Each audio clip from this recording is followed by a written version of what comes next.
Hello everybody, Gobscholar here. It's been quite a while, hasn't it? It's been a few months since I last uploaded. I've been living my life, and recently I've learnt and passed my driving test, and I'm now for the first time ever driving, which is both very exciting and terrifying when I'm out on the road. So I do apologise for the pause, and we'll try to upload at a bare minimum once every week or two. If you can hear a really loud kind of sound in the background, I do apologise. Currently, my home city is being battered by an Atlantic storm, which is actually quite fitting given the topic we're going to be discussing today. So yeah, I do apologise for that. Now, without any further delay, let's get stuck into it. The North Atlantic in winter. A vast, unforgiving expanse of churning grey water where even the most modern technology can be rendered helpless in an instant by the indifference of God, nature, whatever you want to call it, to humanity's efforts at absolute control. It is a place of legends, be it Atlantis, sea serpents and epic naval battles, and a graveyard for ships across the ages. In December of 1978, this brutal ocean would claim one of the most advanced vessels of its time, creating a mystery that endures to this day. This is the story of MS München, the supposedly unsinkable ship that vanished without a trace. Now, I'm not going to keep butchering the German pronunciation of the name, so I'll just be referring to the ship as the Munich from now on. I do hope any German listeners will forgive me for that. Today we're retelling the story of a loss of a technological marvel. Launched on the 12th of May of 1972 from the Cockerill shipyards in Belgium, the MS Munich was a masterpiece of German engineering. She wasn't just another cargo ship, she was a Lash carrier, an acronym for Lighter Abroad Ship. This innovative design allowed her to carry 83 individual lighters, like a fleet of floating containers. These could be dropped off in port without the main vessel ever needing to dock, making her incredibly efficient. With her exceptional flotation capabilities, the Munich was the only ship of her kind to fly the West German flag, and she was widely regarded as being practically unsinkable. On a side note, why do we keep falling into the trap of that word? I really don't understand it at this point, considering it just seems to be tempting fate. But at any rate, that's irrelevant. After her maiden voyage on the 19th of October 1972, she settled into her routine, a reliable workhorse of the Atlantic, one of many. On the 7th of December 1978, the Munich departed the port of Bremerhaven, bound for Savannah, Georgia. It was her 62nd voyage, a familiar route. On board were 28 crew members and a cargo of steel products stored in her lighters. She was also carrying a rather unusual item, a replacement head for a nuclear reactor vessel. Out in the North Atlantic, a fierce storm had been raging since November. But the Munich was designed for this. She was built to withstand the worst the ocean could throw at her, and so she just simply steamed on. For several days, the voyage was presumed to be proceeding smoothly, but in the first minutes of the 12th of December, the first hint of trouble emerged. Between 5 and 7 minutes past midnight, the Munich's radio officer, Jörg Ernst, was overheard on a casual chat frequency. He was speaking to a colleague on a German cruise ship over 4,000 kilometers away. Ernst reported bad weather and some damage to the ship, giving his position at 44 degrees north, 24 degrees west. The transmission quality was poor and not everything was understood. Because it was an informal chat and not a distress call, the information wasn't relayed to the ship's owners. It wasn't really relevant at the time. It was the last routine communication the Munich would ever make. 3 hours later, the situation had turned desperate. Between 3:10 and 3:20 am, fragmented SOS calls were picked up by a Greek freighter, the Marion. The messages transmitted in Morse code were weak and broken. They gave a position nearly 200 kilometers away from the one reported earlier.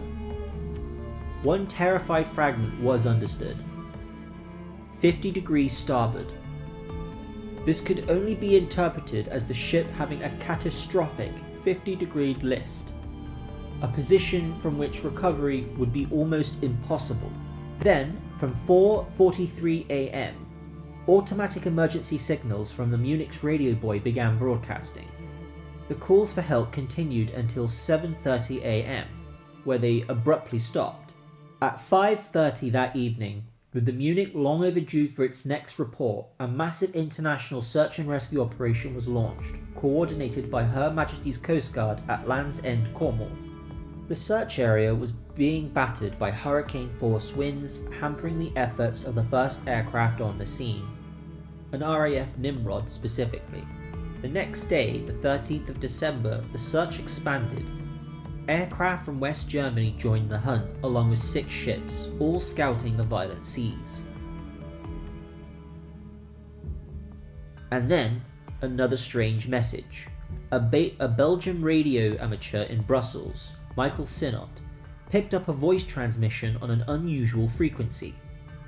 He reported hearing a calm voice speaking English with a German accent, stating the ship's name and call sign. The message was faint and interrupted by noise. Sinnott, unable to reply, could only relay the message via telex. Was this a crew member, still alive, trying desperately to make contact? That evening, a US naval station in Spain received 10 weak mayday calls, stating 28 persons on board.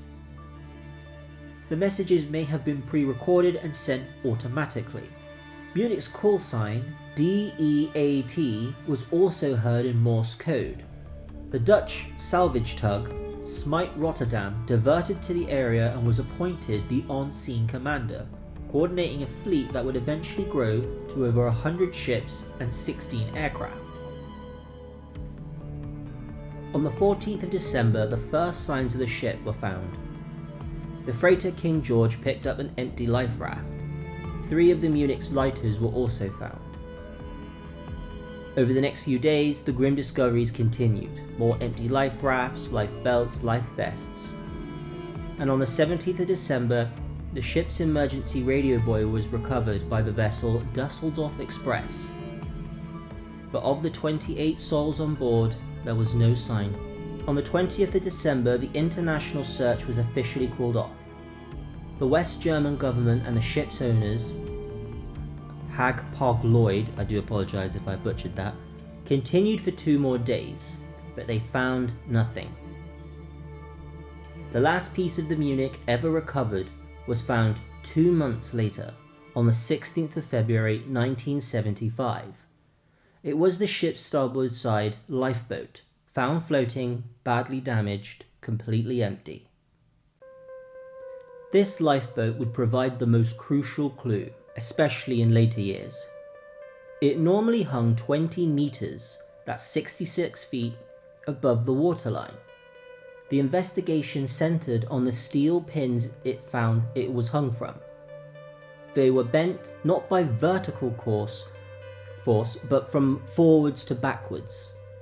This indicated that something had hit the lifeboat with unimaginable kinetic force, a force that ran from the bow of the ship towards the stern, or front to back, and had ripped it clean from its mountings. At the time, the concept of rogue waves, single colossal waves far larger than any others in a sea state, was considered a maritime myth, sailor stories. Unable to explain the force required at the time, the official investigation concluded that severe weather had created a, quote, unusual event, unquote, which led to the sinking. It was an admission that they simply just didn't know what had happened, what could have possibly have sunk a ship so big and so modern. Luckily, science doesn't stand still, neither does our understanding of the ocean. As the existence of rogue waves became scientifically proven in the 90s, investigators returned to the mystery of the MS Munich. A new, terrifying, and plausible theory, seemingly out of myth, emerged. Sometime on the night of the 12th of December, while battling the storm, the Munich was suddenly faced with a colossal wall of water looming out of the darkness.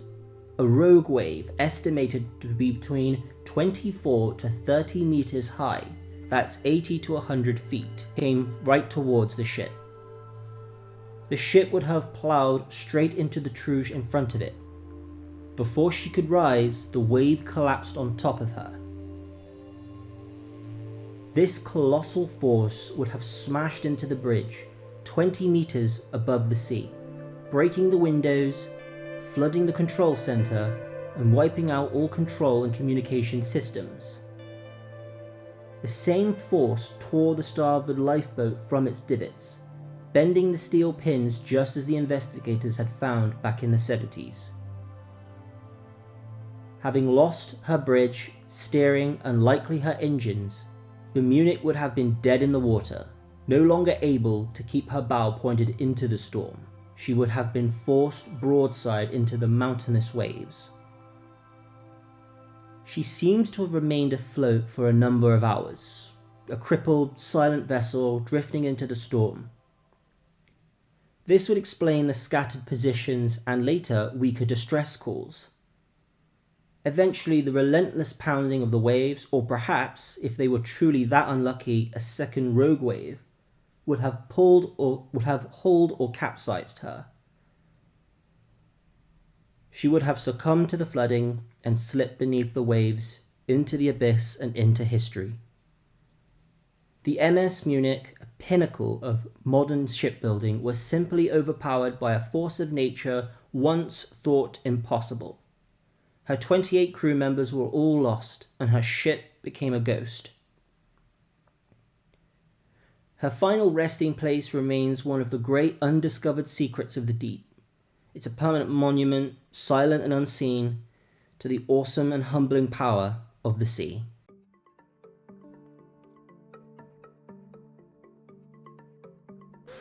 Now that I'm done with my script, I'm just going to offer a few off-the-cuff remarks upon this case. I first heard of the Munich when I was in secondary school, when I was, first experimenting with Wikipedia, which was fairly new at the time. And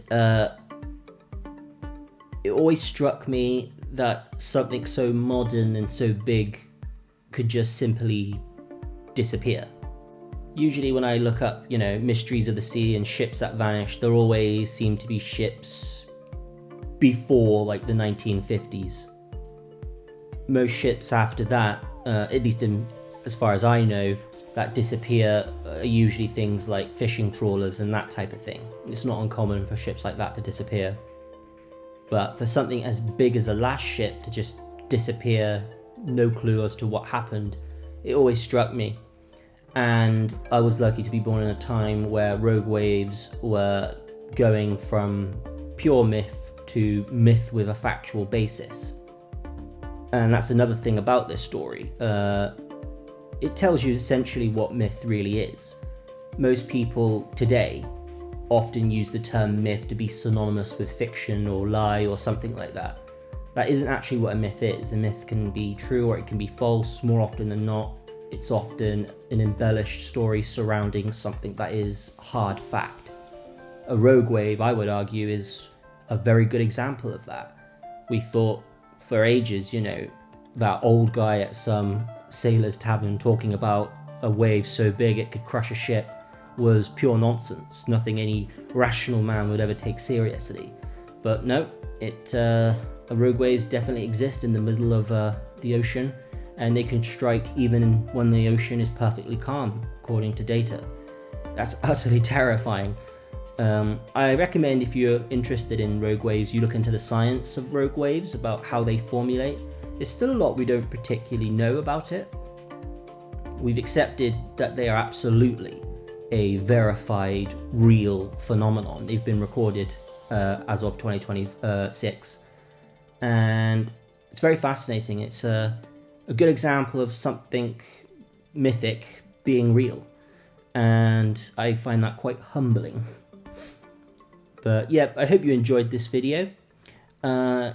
If you enjoy this content, please like and subscribe, and if you have any recommendations of the subjects that I can explore, nothing's really off limits. I could explore a battle, I could explore a particularly mysterious individual, a disappearance of an individual or multiple individuals. I'm thinking of getting into the subject of air crashes soon. I find them to be particularly interesting too. I'm a big fan of air crash investigation. And yeah, I look forward to seeing you all in the next video. Take care everybody, and stay warm this winter. Ta-ta!